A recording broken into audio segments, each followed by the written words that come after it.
না, এতদিন তো আমরা জানতাম এই তৃণমূল কংগ্রেস মিড ডে মিলের চাল কালোবাজারি, মানে কালোবাজারের বিভিন্ন জায়গায় বিক্রি করত, চাকরি বিক্রি করত, ডিএ আটকে রাখতো।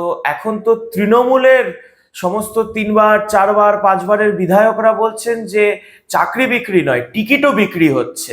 মানে ন্যায্য মূল্যে তৃণমূলের টিকিটও এখন কিনতে পাওয়া যাচ্ছে, যে টাকা দিচ্ছে সেই মানে তৃণমূলের টিকিট কিনতে পাচ্ছে।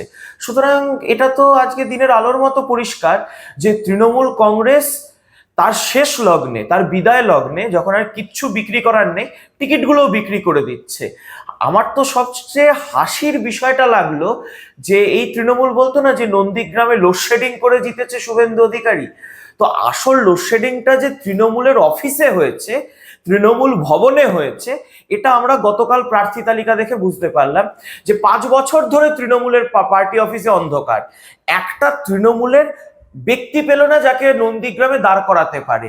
বিজেপির এক নেতাকে না জানি কত টাকার ডিল করে হাতে পায়ে ধরে শেষ কয়েক ঘন্টা আগে জয়েন করিয়ে ভাইপো তাকে প্রার্থী করলো।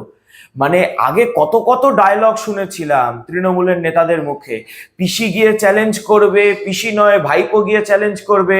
মদন মিত্র ঘোষণা করে দিয়েছিলেন অভিষেকই উইকেট ফেলে দেবে নন্দীগ্রামে, অভিষেকই দাঁড়াবে।